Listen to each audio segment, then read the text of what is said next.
Good afternoon. Lieutenant Governor Roden, Mr. Speaker, members of the House and the Senate, and my fellow South Dakotans. Before I begin, I also want to thank my family for being here today. Brian, Cassidy, Kennedy, Kyle, and little Miss Addie are all sitting back there in the back gallery, and we also have Tanner with us today, who is dating Kennedy, so we'll find out soon if he wants to be a member of this family. But would you welcome them as well for me? I appreciate my family's support.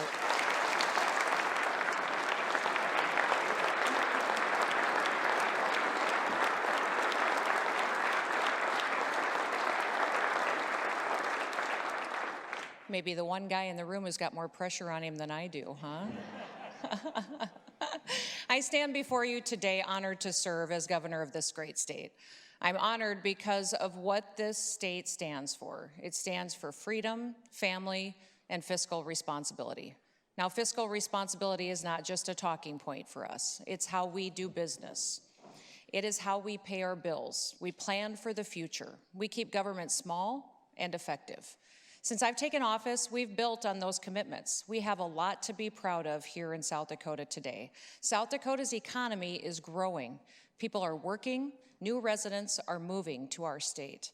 Our unemployment rate is 2.8%. We have the most job openings per unemployed resident of any state in the country.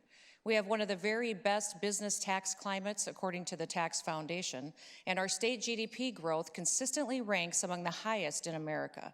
Both Moody's Analytics and WalletHub rank our economic recovery as the strongest in the country. South Dakota does have the strongest economy in America. This is our state's 133rd consecutive year with a balanced budget. We still have no personal income tax, we have no business tax, and again this year there will be no tax increases, as I've pledged to all of you. But know this, South Dakota is not successful because of our government. Government does not grow our crops or raise our livestock. Government does not run our businesses for us, and the government does not raise our children. What we have today is because of who we are and what we do and how we live our lives. Take a look at the last 2 years. During the pandemic, our state stood apart from the rest of the country. When they shut down, boarded up, and stayed indoors, we stayed open for business. That's not to say that we didn't take precautions during the pandemic. We certainly did. We take public health seriously here in South Dakota, but we also take freedom seriously. Freedom and individual responsibility. And part of that is recognizing that the dollars we'll discuss today are not ours. They belong to the people of South Dakota. The power belongs to the people, to the states, to our communities, and to our families.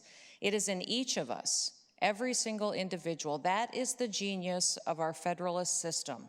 Our state motto says it best: under God, the people rule. And that brings us to the topic at hand. Our state budget for the next fiscal year. And beyond that, we have choices that we're going to be making, priorities that we will set. Remember, there isn't a dollar that the government spends that doesn't come from somewhere. It's money that's taken from a paycheck or a small business or from a family farm. It's money that didn't get saved, it didn't get invested, it didn't create a new job, it didn't expand a business. That dollar spent won't be used to invest in a new product, or to put food on the table, or to put clothes on our kids' backs. Every dollar that we talk about today is a taxpayer dollar. We have a solemn obligation to our citizens. What we spend that money on, how we spend it, matters for today and for the generations into the future. So that's why the first thing that I'd like to talk about today is our state's revenue and how we're saving for the future. But before I get too far along, I want to thank someone who's been incredibly instrumental in keeping our budget in line over the years. Our Bureau of Finance and Management Commissioner, Liza Clark. During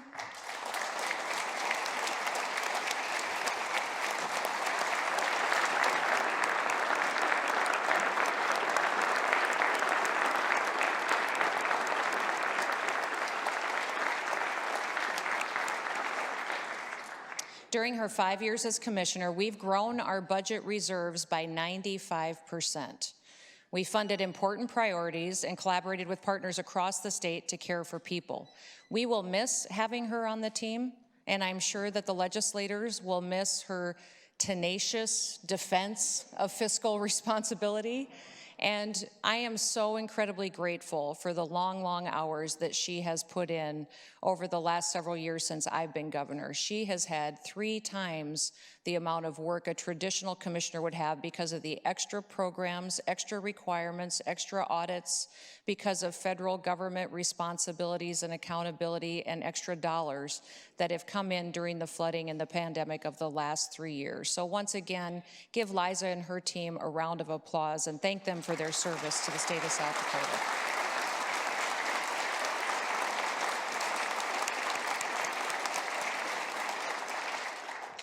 In 2020, before the pandemic even started, when I declared South Dakota open for business, we hadn't even closed our doors, and we haven't closed our doors since. According to the Department of Revenue, historically, the state's annual sales tax growth, our largest revenue source, averages about 5% a year. However, in fiscal year 2021, our state general fund revenues grew by 15.75%. Approximately $275 million. That's 3 years worth of revenue growth in 1 year. And the growth has not slowed down. Through the first 4 months of fiscal year 2022, ongoing general fund receipts are up another 7.3%. And total general fund receipts are up 11.4% above last year's historic numbers. We are projecting to have $215.5 million in one-time dollars for fiscal year 2022. We're projecting an additional $157.6 million in ongoing general funds. While these are signs that our economy is strong and thriving, there is something that we also have to remember as we look at these numbers. When revenue comes into a business, it's good news because people like the product that they're purchasing from that business. When a farm has more revenue, it's because they're growing more, they're raising more, producing more, or they have better markets. But when the state has more revenue, it's because the state's economy is doing better and the people and the businesses are out there spending more. We should all celebrate that our state is doing great, but it shouldn't be a celebration where bigger government is the result. So as South Dakota's revenue goes up, I want to make sure that we are only spending that revenue on necessary investments that benefit our people.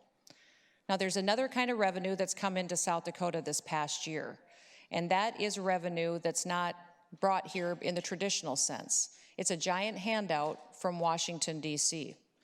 Now, that money isn't appearing out of thin air. Those are taxpayer dollars, too. And it's money that's being borrowed from the future, from our children, our grandchildren, and beyond.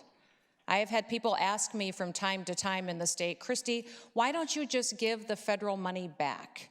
After all, it's the taxpayers' money. Well, that was my first thought too, to refuse the money. But here's the problem. Giving that money back means that the money will go to another state, to California, New Jersey, Illinois, maybe Michigan or Minnesota.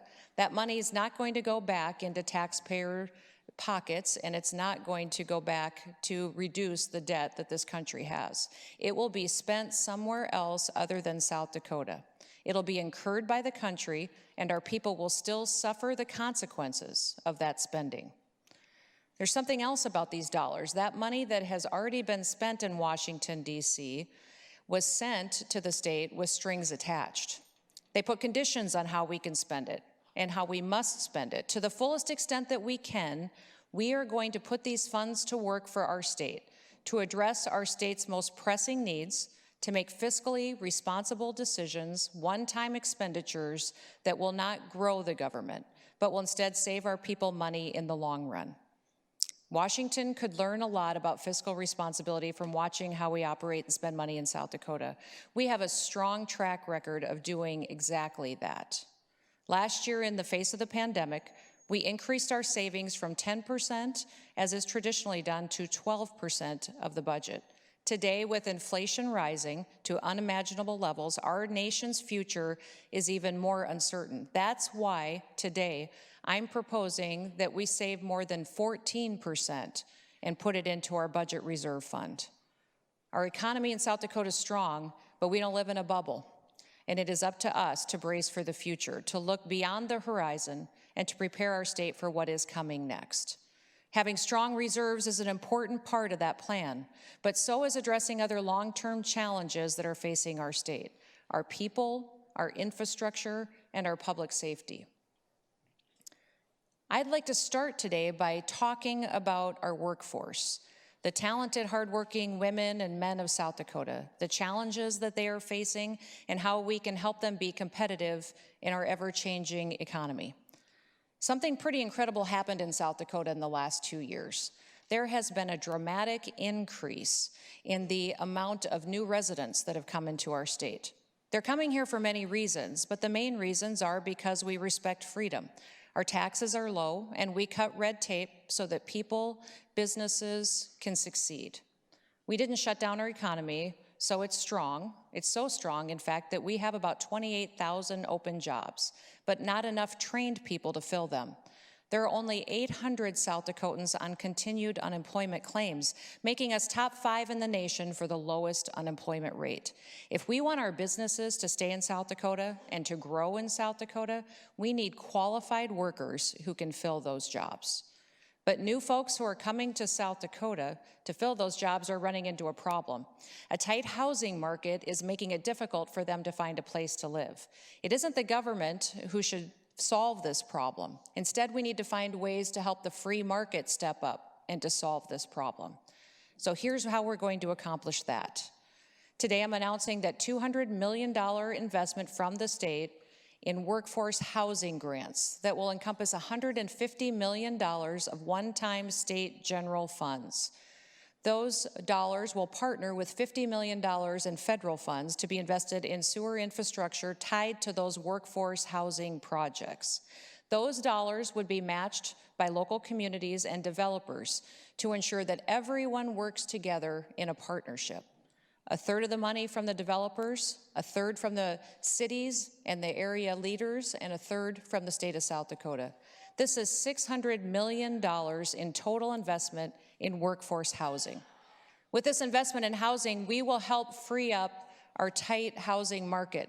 We'll open up new opportunities for more freedom-loving Americans to make their home right here in South Dakota. And we will accommodate businesses who want to move here as well. Now, we can't invest into our workforce without supporting the hard workers that we already have here, and that includes teachers. It includes state workers. It includes healthcare providers who take care of the rest of us. But like all Americans, they're suffering under the strain of horrifically high inflation stemming from the administration in Washington, D.C.'s policies. Today, I am announcing that my recommendation for a 6% pay increase for state workers, a 6% increase for state aid for education, and a 6% increase for our healthcare providers.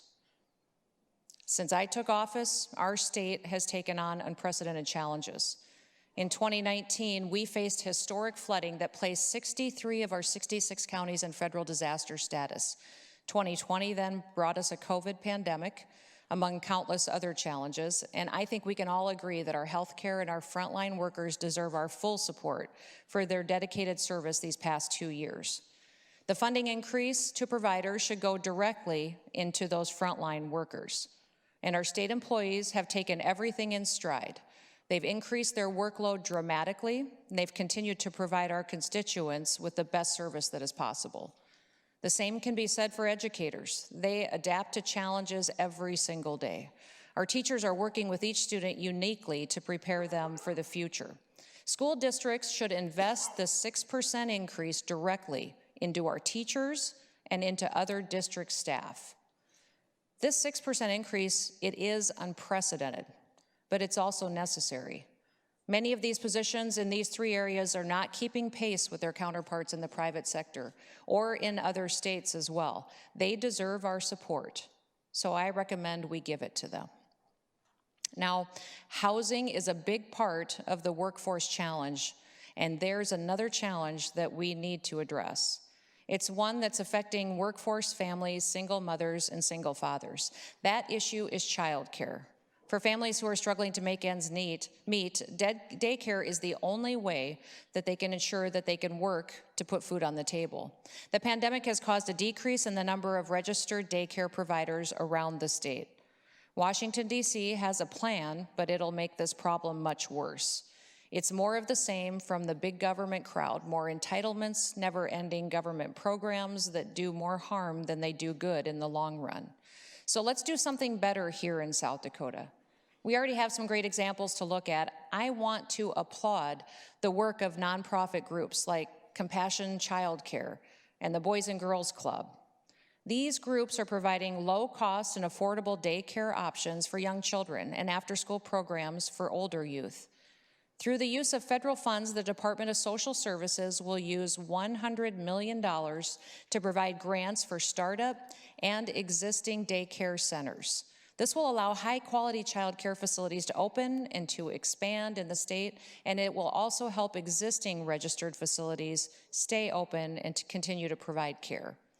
We also need to study the hurdles that are facing our child care centers. We'll provide resources to employers who want to open their own child care centers for their employees, and we'll fund scholarships to train skilled child care workers.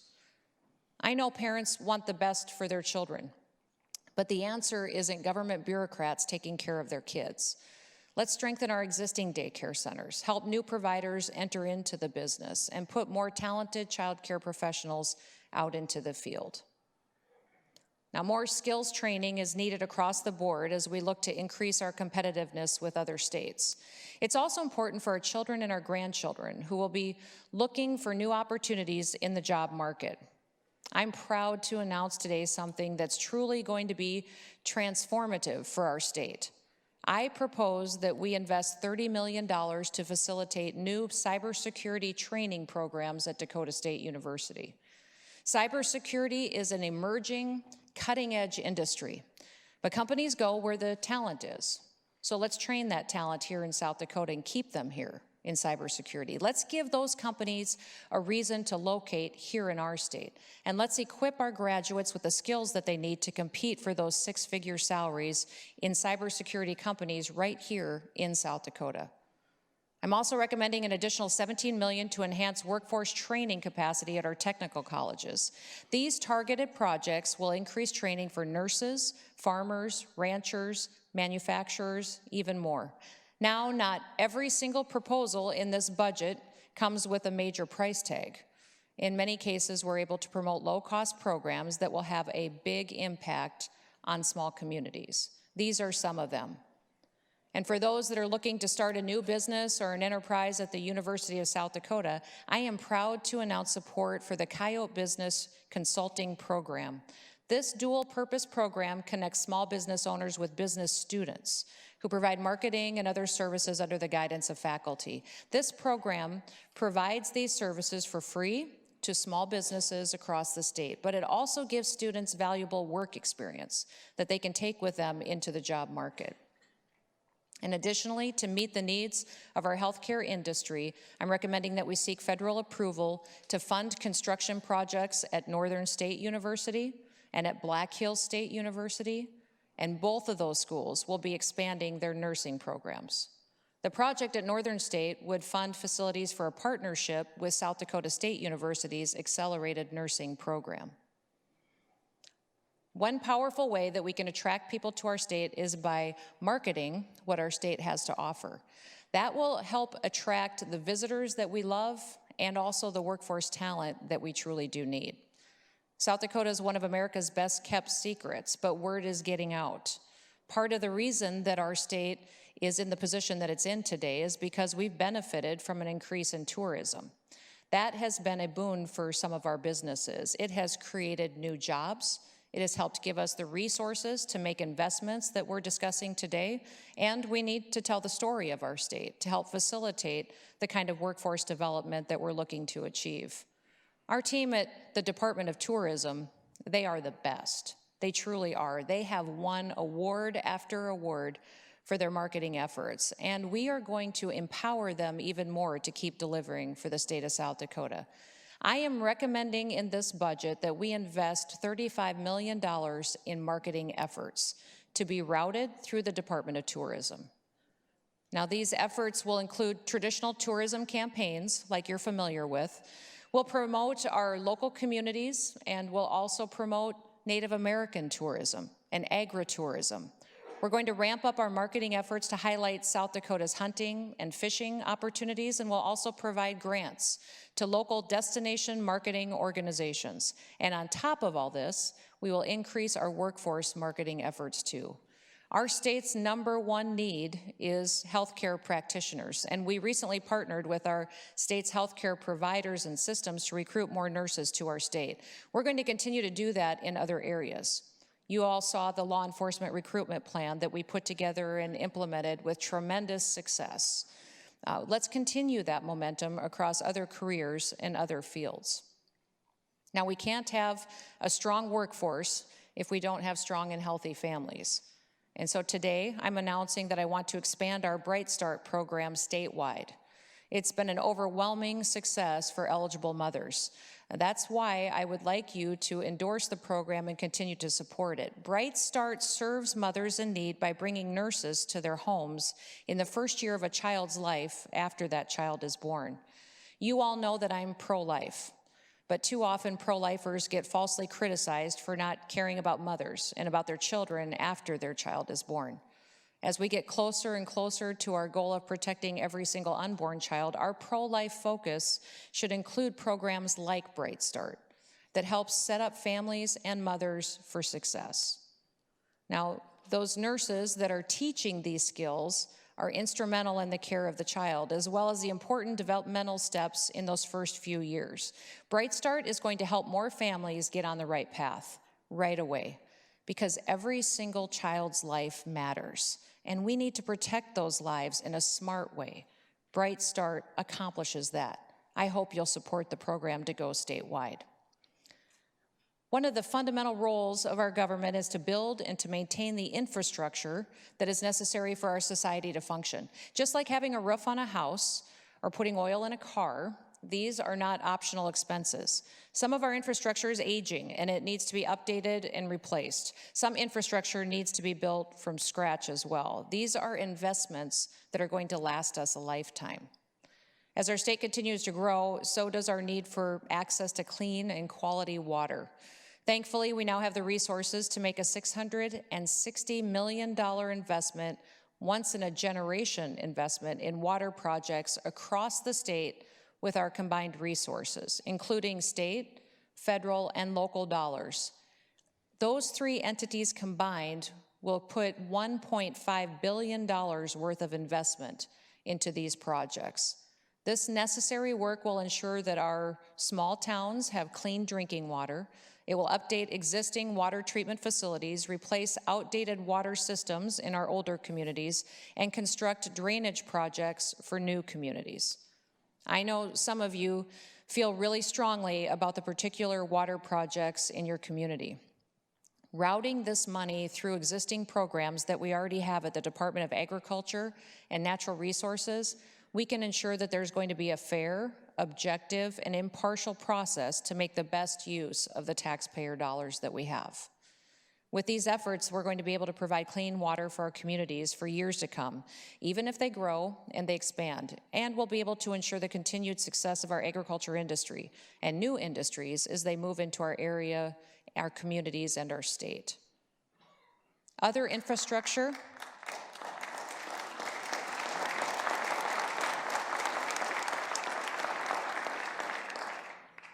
Other infrastructure that's incredibly important are our dams. We fixed a few of them last year, but they are one of the most essential forms of infrastructure that we have, especially for a state that has the mighty Missouri River running through it. We need dams that are strong and built to last. Unfortunately, the Richmond Dam that's up by Aberdeen is over 80 years old, and due to the risk of loss of life and property, I'm asking that we repair that. It is a top priority for Commissioner Ryan Bruner of School and Public Lands, and I'm recommending that we support that project at $6.5 million in funding to repair it. This will build on the investments that we made in our dam infrastructure over the past year. And additionally, I'm recommending that we take $5.6 million to repair public recreation areas damaged by the 2019 floods. In the case of Lake Alvin, that project is estimated to cost about $3 million, and it is at a risk of failure. We have the money available to get these crucial projects done, so we should do it. Having good infrastructure is about ensuring a high quality of life for South Dakotans, and we can't have a high quality of life that's not safeguarding public health. America has the most innovative and creative healthcare system in the world because we don't take a top-down approach to medicine. That's part of the reason why South Dakota trusted our people to exercise personal responsibility during the pandemic. But as healthcare continues to innovate and evolve, our public health lab needs to continue to do its work. I recommend that we seek federal approval and funds for $69.6 million to build and remodel our state public health lab. This money will come from the Federal Capital Projects Fund, which has tight strings on how it can be used, and it requires federal approval. The state health lab was crucial during the early days of the pandemic, and it's going to continue to be important. We all know that our state's great outdoors, including our parks, is one of the things that makes South Dakota the greatest state in the nation. Others from around the country are seeking the beauty of our parks. They're visiting our parks in record numbers, and that's good news for our small towns and for businesses that serve them. We want the people who live here in South Dakota to be able to enjoy our great places too. So that's why I'm recommending that we fund a nearly $10 million expansion at Custer State Park to create 175 new campsites. The best part about this investment is that the economic benefit and impact of this expansion is so great that the project will pay for itself in a little more than a decade. In the coming weeks, we're going to roll out several other improvements to enhance visitor experiences in our parks. And these investments will ensure South Dakotans can continue to enjoy these areas as more visitors and new residents come to our state. And in my budget proposal, there is a list of other infrastructure projects that will help make sure South Dakota protects our quality of life, our colleges, our state buildings, and our cultural centers. Please let me know if any of you have questions about any of these. But for right now, I'd like to turn your attention to public safety. Over the last 2 years, we have watched across the country as riots and violence hit different cities and communities. Businesses have been burned to the ground, police officers have been attacked, and it's happening everywhere. But thankfully, we haven't seen that kind of violence and rioting here in our state. Here in South Dakota, it's no accident that that doesn't happen. But it's because, in large part, because we respect our police and our law enforcement. We support them. We fund public safety. So let's continue that support for law enforcement by ensuring that they have the resources to do their job right. One of the ways that we can improve public safety over the long term is to look also at our Department of Corrections. It's no secret that the Department of Corrections needs improvement. Recently, we conducted a study that shows we need over $600 million worth of new construction and facility improvements. We also need to address our staff shortages within the department and within the prison system. I'm not going to ask you today for $600 million to build prisons, but I am asking that you save additional reserves for it in the future. We can get the ball rolling on several of these items that we highlighted today. For starters, we need to pay our correctional officers what they deserve. The 6% across-the-board increase for all state workers will surely help them out, but it's not enough to keep correctional pay competitive enough to recruit people into the profession. So I'm proposing an additional $2.1 million in targeted pay increases. This money is going to go directly into personnel, such as correctional officers, parole officers, and case managers. It will not go into administration. It will help us retain good officers and attract new professionals into the field. There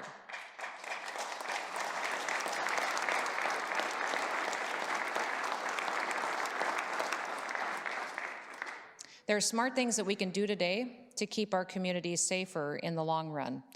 I'm proposing that we use reserve funds to start addressing our prison facility needs. We know that most criminals who go to prison will be released one day after they serve their time. If they can find a job, it can reduce the chance that they recommit another crime.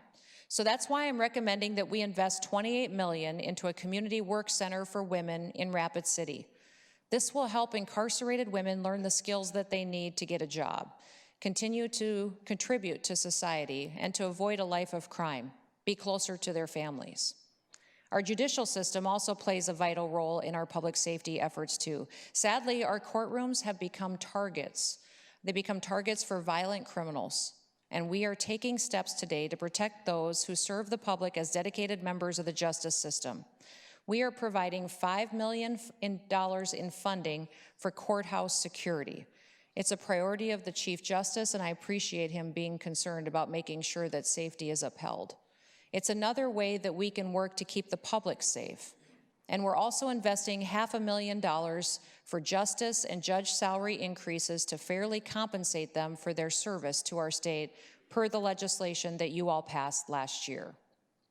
Now, here's another way that we're going to strengthen our prison system.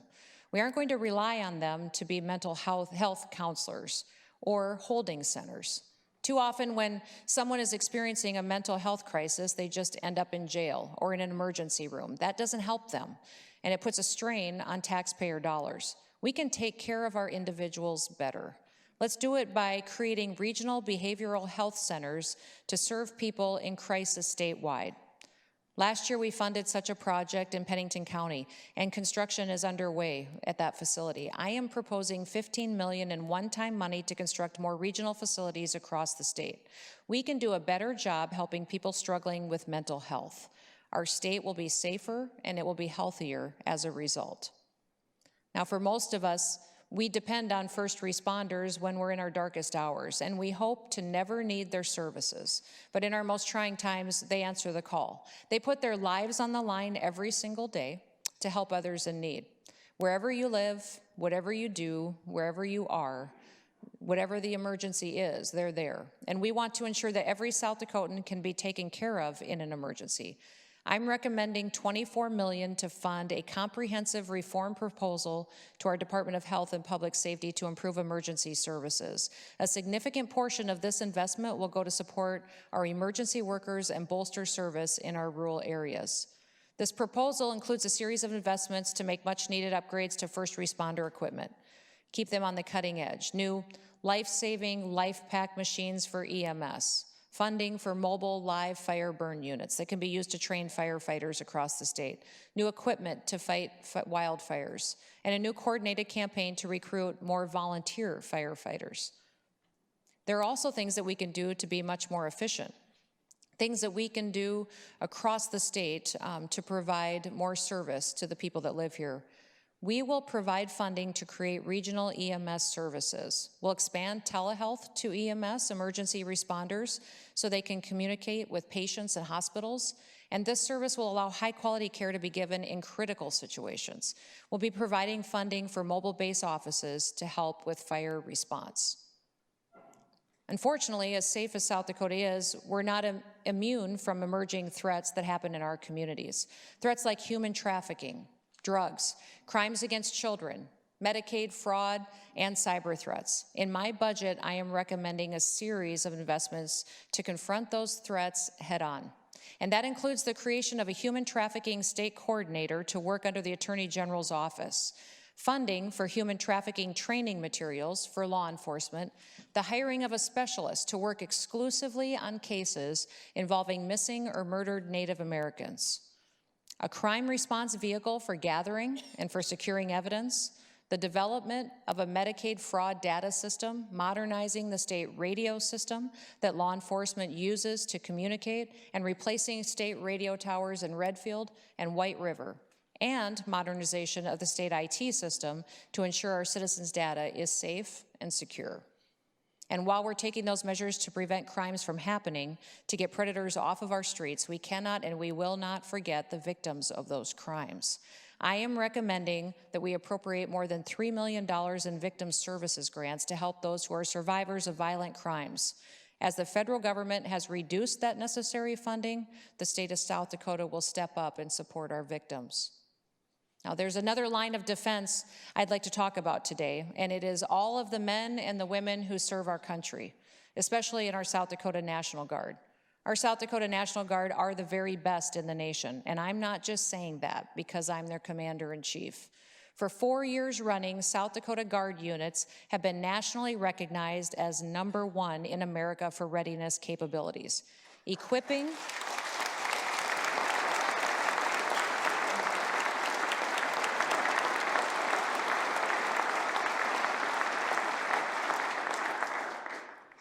Equipping and training these men and women to be prepared for every mission is a commitment that I made to them years ago. My budget maximizes federal matching funds to improve readiness capabilities for our Guard units. That includes improvements at the Wagner National Guard Readiness Center, the Sioux Falls Readiness Center, and the facilities in Rapid City. These investments ensure that our National Guard can continue to lead the nation through their service to our state and to our country. Now today, I've presented to you a high-level summary of my proposed budget, rather than covering every single detail with you, and you're welcome. If you would like to review all of those details, though, please read through the budget book. You can certainly get one right after we are done here today. The deck of slides that are attached to this presentation will also be on the Bureau of Finance and Management's website for you. In closing, I do want to share a quick story with all of you. Recently, I met with the Pennington County Sheriff, Kevin Noem. He introduced me to a class of new recruits that were training that day. It was absolutely incredible to visit with them for a little bit. More than half of that class were from out of state. The same thing happened earlier, not too long ago, when I was in Sioux Falls at a new officer graduation that I attended. Each of these newly dedicated law enforcement officers here in South Dakota had something special to say about our state. They moved to South Dakota because they wanted to live somewhere that still respected law enforcement. They wanted to live somewhere where they would be appreciated, where their families would be supported. That's something that we can all be proud of, and that says something about who we are as a people. We've always known we have a natural beauty on our landscape, that we have gifts and wildlife, and that there are people here that have good hearts that want to take care of each other. There's no doubt about that. South Dakota is one of the most beautiful places, and to me, the most beautiful place on earth. We have low taxes, some of the lowest in the country. We have the strongest economy. We have a great quality of life. We have tight-knit communities and good schools. But we also have something else, something that can't be calculated, something that is impossible to measure. We are a state that upholds freedom, that honors the principles that make America great, principles that are being ignored. They're being torn down, they're being repealed and rewritten in other parts of the country. But that's not happening here, not in South Dakota. With this budget and with your support, we are going to continue to uphold those principles. We'll build a better state. We'll govern with fiscal responsibility. We will save for the future, and we will invest in our workforce. We're going to strengthen our infrastructure, and we will provide for public safety. We will continue on the path that makes us all proud to call South Dakota home. The path that convinced all of those new recruits and their families to choose South Dakota over every other one. The path that will continue to draw people to our small towns and our cities, drawn here because they want what we have. They want our quality of life, our community, and our freedom. So thank you for your time and for all of your hard work today and in the coming months. May God bless you and your families, and may God continue to bless the incredible great state of South Dakota. Thank you.